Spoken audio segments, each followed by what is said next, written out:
Good morning dear student. आज हम लोग क्लास 7 का 22.2 को बनाएंगे, जो कि बहुत अच्छे से और बेसिक से समझेंगे ताकि आपको कोई दिक्कत ना हो इस चैप्टर में। ठीक है, तो सबसे पहले हम लोग समझेंगे कुछ बेसिक चीज़ें, कुछ बेसिक फार्मूला। उसके बाद हम लोग चैप्टर को शुरू कर देंगे और आसानी से सारा क्वेश्चन आपको बना के दिखाएंगे और आप भी खुद से भी बना लोगे। ठीक है, उसके लिए आपको वीडियो के लास्ट तक बना रहना होगा। ठीक है, उसके बाद ही आपको समझ में आए तो ही लाइक और सब्सक्राइब कर लेना है। चलो, तो सबसे पहले हम लोग क्या, चैप्टर का नाम क्या है? आंकड़ा। ये तो आपको पता होगा, चैप्टर का नाम क्या है? आंकड़ा। इसको इंग्लिश में बोलते हैं डाटा।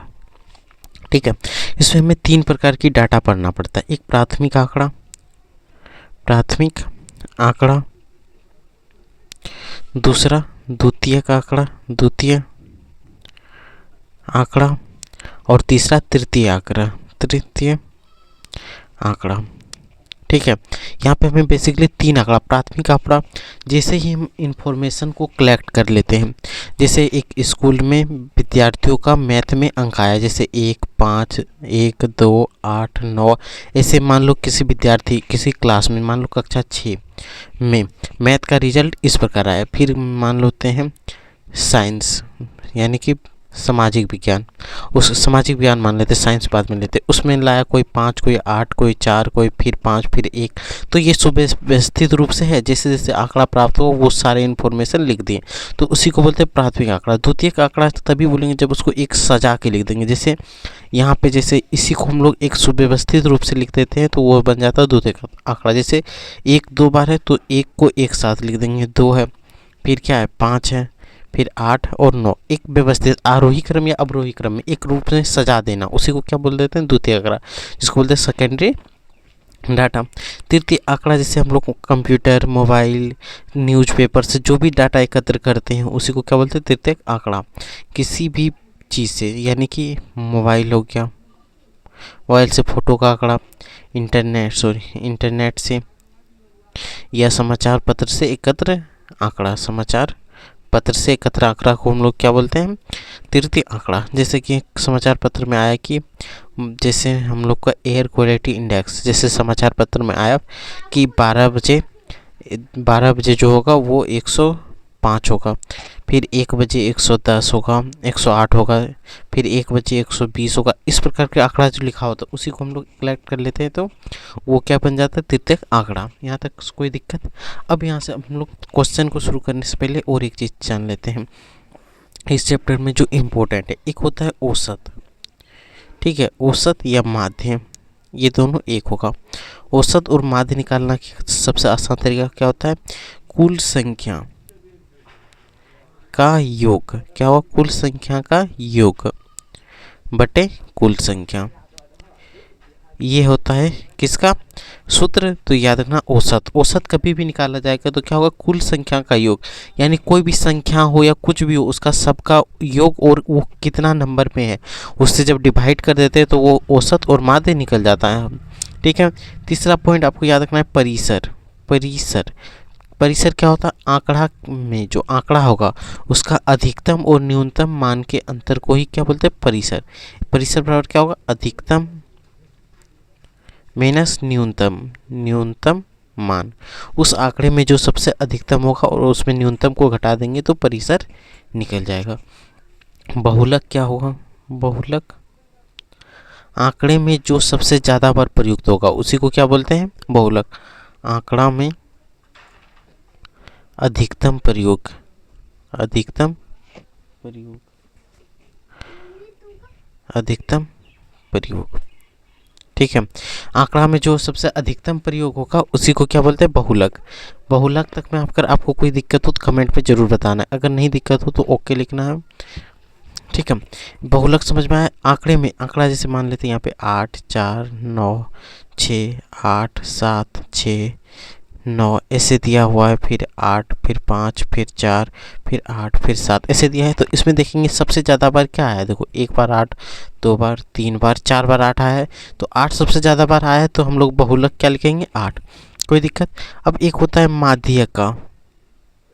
ठीक है, माध्य का अगर सम हो, सम आंकड़ा अगर सम में हो, ठीक है, सम मतलब जैसे 9, 8, 7, 6। यहाँ देखो दो दो चार सम संख्या है, तो यहाँ पे क्या लिखेंगे, n/2 वां पद प्लस n+1/2 वां पद बटे 2, ये फॉर्मूला होता है, ये आपको याद रख लेना है। इसी का एक दूसरा भी सूत्र होता है, दो फॉर्मूला इसमें यूज होता है एक विषम संख्या के लिए। अगर आंकड़ा विषम में हो, जैसे मान लेते 2, 5, 6, 8, 9 ऐसे आंकड़ा है, तो देखो यहाँ विषम में है, विषम में है ना, तो सिंपल इसका फॉर्मूला क्या हो जाएगा, n/2 वां पद, ये होगा इसका आंसर। ठीक है, n/2 पद। समझ लेना कि विषम में रहे तो उसका सूत्र क्या होगा, n+1/2, n+1/2 वां पद, ये सूत्र होता है। यहाँ तक अगर आपको याद हो गया हो या यहाँ तक जान गया हो तो एक बार आप स्क्रीनशॉट लेके यहाँ से आप लिख लेना है। ठीक है, आप इसको एक बार स्क्रीनशॉट लेके रख लो, और बाकी हम लोग यहाँ से एक्सरसाइज 22.2 को शुरू करते हैं। ठीक है, तो चलिए सबसे पहला क्वेश्चन किताब को हम लोग आपके सामने रखते हैं, ताकि यहीं पे आप आंसर लिख लो। परिसर, रिक्त स्थान को भरिए, यानी परिसर बराबर क्या होता है, अधिकतम मान माइनस न्यूनतम मान। तो यहाँ पे आपको क्या लिखना है, माइनस न्यूनतम मान। माध्य बराबर प्रक्षेपण का योगफल बटे प्रक्षेपण की संख्या, कुल संख्या। क्या लिखेंगे, प्रक्षेपण की संख्या, यहाँ पे क्या लिखना है आपको आंसर, प्रक्षेपण की संख्या, और इसमें क्या लिखना है, न्यूनतम। ठीक है, आप लिख लोगे। अब देखो क्वेश्चन नंबर 2 में क्या बोला है, निम्नलिखित प्रश्न के उत्तर के 4 विकल्प दिए गए, सही विकल्प में टिक मारना है। तो देखो परिसर याद करना है, 2 का 1 नंबर में क्या है, परिसर, 2 का 1 नंबर में क्या निकालना, परिसर।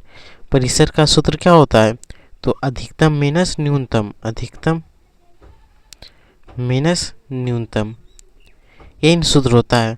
अब यहाँ पे आंकड़े में देखो, सबसे अधिकतम मान इसमें क्या आपको दिख रहा है, 12 है, 14 है, 17 है, 21 है। सबसे बड़ा तो 21 है, और सबसे छोटा क्या दिख रहा है, 3, इससे छोटा कुछ है नहीं। तो यहाँ पे हम लोग क्या लिख देंगे, 21 अधिकतम में और न्यूनतम में 3, 21 में 3 घटाओ कितना बचेगा, 18। तो इसका फाइनल आंसर क्या होगा, 18। अब देखो यहाँ पे ऑप्शन में 18 दिया हुआ है, अगर दिया हुआ होगा तो ऑप्शन वही सही होगा। तो देखो 18 कहीं पे भी दिया हुआ है, दिख रहा है, नहीं दिया हुआ है, तो परिसर क्या हो जाएगा, 21, 3, और 3 से छोटा तो कुछ नहीं है। यहाँ 21 से दिया हुआ है, यहाँ 17 दिया है, 3 दिया है, 14 दिया है, तो यहाँ पे 18 होना चाहिए। आंसर यहाँ गलत दिया हुआ है, 18 3 21 होता है, तो ये 18 ऑप्शन कर लेना है आपको, या तो इनमें से कोई नहीं रहता तो वो साइन मार देते हैं। तो परिसर ये हो गया, या तो यहाँ क्वेश्चन में कुछ और दे देता तो हम लोग बना लेते। प्रथम 5 पूर्ण संख्या के अंक गणितीय माध्य है, माध्य बोला है, कितना माध्य, और 5, 5 क्या होता है, विषम संख्या। तो चलो क्वेश्चन नंबर 2 को देखो, बी नंबर, 5 पूर्ण संख्या, पूर्ण संख्या 0 से शुरू होता है, 0, 1, 2, 3, 4, 5। अब बताओ ये पूर्ण संख्या है या पूर्णांक संख्या है, पूर्ण संख्या है। अब इसका माध्य निकालेंगे, माध्य विषम संख्या है कि नहीं, विषम संख्या रहे या सम संख्या, माध्य के लिए क्या होता है, कुल संख्या का योग बटे कुल संख्या, यही होता है। अब बताओ होता है कि नहीं, कमेंट बॉक्स में बताओ। अब देखो इसका पूरा का योग हम लोग लिख देंगे, 0, 1, 2, 5 संख्या बोला है, 1, 2, 3, 4, 5, यहीं तक ना होगा, 3, 4 बटे टोटल 5 संख्या लिख देंगे 5। अब देखो यहाँ पे 0 में 1 जोड़ेंगे, 1 और 2, 3, 3, 6, 4, 10, 10/2 कितना बार में कटेगा, 10/5 होगा, ऊपर पूरा जोड़ेंगे 10, नीचे 5, 5 दूना 10, 2, आंसर क्या है 2। अब देखते हैं बी नंबर ऑप्शन 2 है कहीं पे, तो उसी को हम लोग सही मारेंगे। तो देखो यहाँ पे ऑप्शन 2 है, तो यही क्या होगा, सही होगा। क्वेश्चन नंबर 3 में देखो, निम्नलिखित आंकड़े का परिसर ज्ञात करें। ठीक है, सिंपली हमें क्या दिया है, क्वेश्चन नंबर में परिसर निकालने बोला है। ठीक है, यहाँ तक में आपको आंसर क्वेश्चन दिखना चाहिए। ठीक है, यहाँ आपको दिख रहा है क्वेश्चन, यहाँ पे हम लोग कॉपी रख लेते हैं ताकि आपके सामने क्वेश्चन सॉल्व हो जाए। अब देखो यहाँ पे आंकड़ा तो दिया हुआ है 20, 25, 21, 19, 18, 19, 20, 25। तो यहाँ पे हम लोग परिसर निकाल रहे हैं, तो यहाँ पे सूत्र बैठा देंगे परिसर। परिसर का सूत्र बताओ आप क्या होता है, अधिकतम माइनस न्यूनतम। ये क्वेश्चन नंबर 3 है, अधिकतम माइनस अधिकतम, थोड़ा गलत हो गया है तो यहाँ पे लिख देते हैं अधिकतम माइनस क्या होता है, न्यूनतम, हीन होता है। अब देखो अधिकतम, इसमें अधिकतम वैल्यू कितना है 25 है, और सबसे कम वैल्यू कितना है 17 है कि नहीं, उससे छोटा है नहीं है। तो 25 - 17 कर दूँ, कितना बचेगा बताओ, 3 और 5 8 बचेगा। तो इसका फाइनल आंसर कितना होगा 8। कोई दिक्कत। अब देखो कक्षा 4 क्वेश्चन नंबर 4 में देखो, कक्षा 6 में 10 6 या 7 कक्षा 7 में 10 विद्यार्थियों द्वारा गणित में पूर्णांक 20 में से प्राप्त अंक निम्नलिखित है। ठीक है, उपयुक्त आंकड़े में अधिकतम एवं न्यूनतम अंक क्या है। तो सिंपली क्या दिया है क्वेश्चन नंबर 1 में, 4 का 1 में अधिकतम और न्यूनतम अंक। तो यहाँ लिखेंगे अधिकतम अंक और यहाँ लिख देंगे न्यूनतम अंक। न्यूनतम अंक, दोनों अंक पूछा गया है। तो अधिकतम अंक यहाँ पे डाटा में देखो सबसे ज़्यादा क्या लाया है 19। ठीक है, यहाँ पे भी 19 है। और सबसे कम क्या है कौन लाया है 3। तो अधिकतम कितना हो गया 19 और न्यूनतम 3। तो आप सिंपली यहाँ के लिखोगे 19 और 3। और इसी का क्वेश्चन नंबर 2 भी है। तो 2 को देखो क्या, आंकड़े का परिसर याद करना है। तो परिसर बराबर क्या होता है अधिकतम माइनस न्यूनतम। परिसर बराबर क्या हो जाएगा अधिकतम माइनस न्यूनतम। तो अधिकतम 19 है, न्यूनतम 3 है। 19 में 3 घटाओ 16। तो इसका आंसर क्या हो जाएगा 16। तो 4 का 1 नंबर भी हो गया और 2 नंबर भी यहाँ कंप्लीट हो गया। अब आते हैं क्वेश्चन नंबर 5 पे। ठीक है, किताब आपको ध्यान से देखना, अगर आपके पास किताब है तो लेकर बैठे, साथ ही साथ आप बनाते चलो ताकि आपको भी अच्छे से समझ में आए। निम्नलिखित आंकड़े को आरोही क्रम यानी कि बढ़ते क्रम में सजा कर लिखिए, दिए गए प्रश्नों का उत्तर दीजिए। पहले यहाँ पे जो आंकड़ा दिया हुआ है आप देख रहे हो, इसको हम लोग आरोही क्रम में सजाएंगे। तो चलो यहाँ सबसे पहले हम लोग आरोही क्रम में सजा लेते हैं। आरोही क्रम में, आरोही क्रम में क्या होता है बढ़ते क्रम। तो सबसे पहले छोटा, तो इसमें सबसे छोटा क्या है 1 है, फिर क्या है 2 है, फिर 2 है। तो यहाँ पे देखो फर्स्ट में 1 है, तो हम लोग यहाँ पे सजा लेते हैं। फर्स्ट में क्या लिखेंगे 1। ठीक है, और कहीं पे 1 है देखो आप ढूंढ के, यहाँ पे कहीं पे नहीं है। उसके बाद 2 है, 2 कितना जगह पे अब गिन लो, 1 यहाँ हो गया, 1 यहाँ, 2 हो गया, और इधर नहीं है। 2 को 2 है तो यहाँ लिखते हैं 2 2। इस बार अब हम लोग 3 ढूंढते हैं। तो यहाँ से देखो 1 3 और 1 ही 3 है। तो यहाँ पे हम लोग नोट करते जा रहे हैं। ठीक है, आपको नहीं दिख रहा होगा, नोट करके आपको दिखा देते हैं फिर से। 3 हो गया। अब हम लोग 4 ढूंढते हैं। 1 4 यहाँ हो गया, 2 4 और कहीं पे है 3 को 4 है। तो यहाँ पे हम लोग 3 4 बिठा दें, 4 4 4 ऐसे बिठा रहे हैं। आपको एक बार में दिखा देंगे खोज। अब देखो 5 खोज के, 5 यहाँ पे है, 1 2 3 4, 4 को 5 है। तो चलो 5 5 5 5 नोट कर लिए। अब 5 हो गया। अब हम लोग 6 को देखेंगे। यहाँ पे 1 6 है, 2 6 हो गया, 3 6 हो गया, 4 6 हो गया। तो 4 को 6 लिख देते हैं, ये हो गया। अब हमें क्या देखना है 7। यहाँ पे 1 7 हो गया, और कहाँ है, यहाँ पे 2 को 7 है। तो चलो 2 7 लिख दिए। उसके बाद क्या दिया हुआ है 8 8। देखो 8, यहाँ पे 1 ही 8 है। तो चलो 1 को 8 लिख देते हैं। उसके बाद 9 1 ही तो दिया हुआ है, तो यहाँ 9 लिख देते हैं। ठीक है, ये एक संख्या में हम लोग के पास हो गया। अब देखो परिसर ज्ञात करना है और माध्य ज्ञात करना है। ठीक है, तो अब देखो यहाँ पे ये तो हम लोग नोट कर लिए, हो गया। अब यहाँ पे परिसर बोला है, परिसर एक नंबर क्या बोला, परिसर बराबर क्या था अधिकतम माइनस न्यूनतम। आपको सूत्र याद होगा। तो सबसे ज़्यादा 9 है और सबसे कम 1 है। 9 में 1 घटाओ 8, तो ये आंसर हो गया 8। उसके बाद क्या बोला है माध्य निकालना। माध्य बराबर कुल संख्या, सबसे छोटा सूत्र यही होता है, कुल संख्या का योग बटे कुल संख्या। ठीक है, ये सूत्र आपको बिठा देना है। अब यहाँ से सबको छोड़ दो, 1 और 2।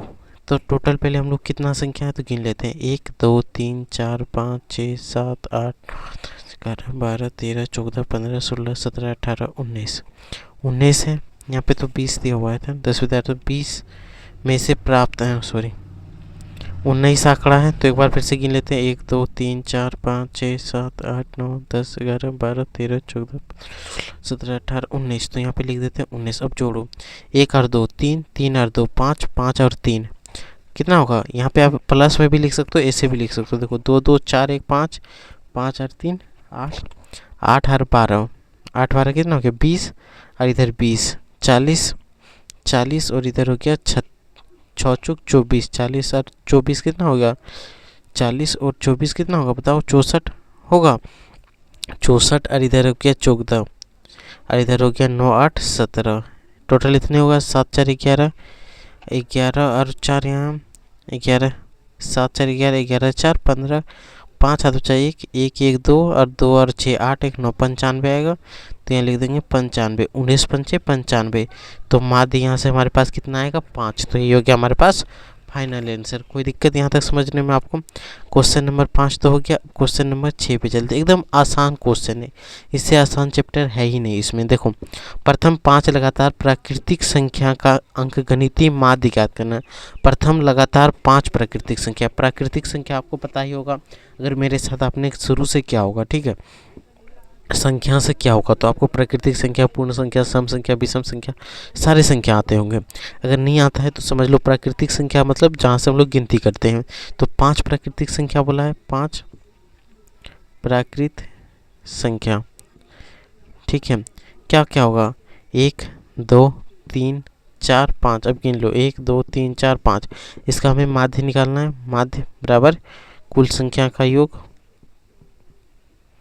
योग बटे कुल संख्या, कुल संख्या।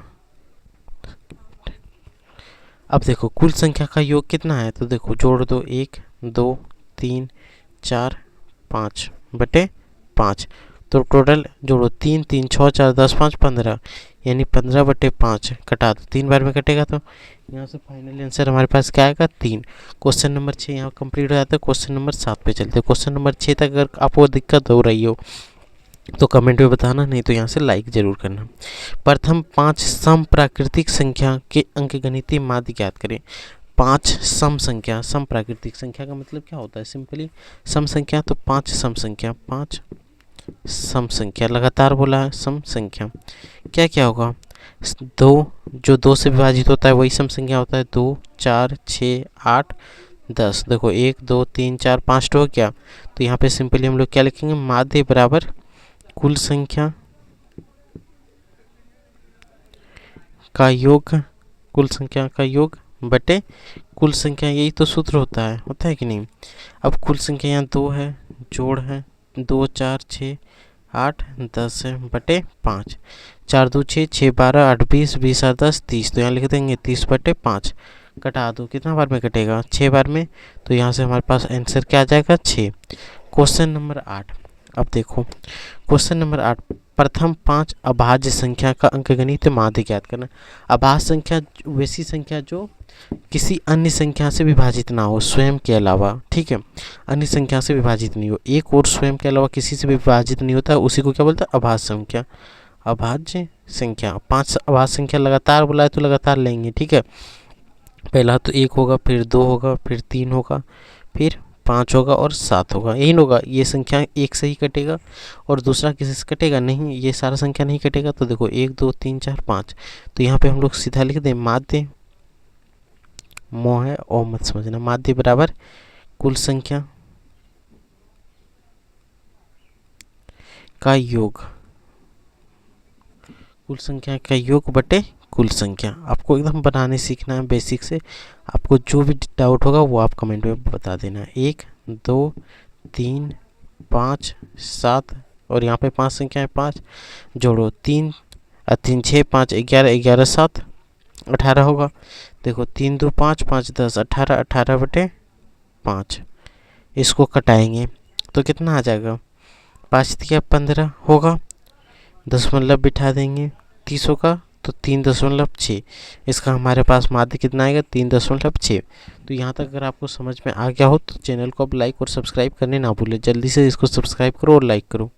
क्वेश्चन नंबर 9 देखो, 5 के प्रथम 6 गुणज, 5 के प्रथम 6 गुणज के अंकगणितीय माध्य ज्ञात करें। प्रथम 5 के प्रथम 6 गुणज, गुणज जब भी बोले आप 5 का मल्टीप्लाई कर देना है 6 बार।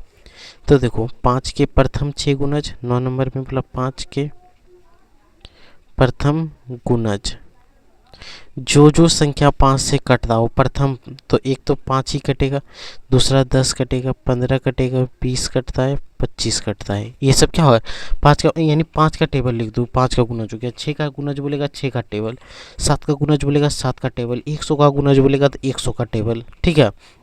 तो यहाँ पे हमें माध्य निकालना है, माध्य बराबर क्या होता है, कुल संख्या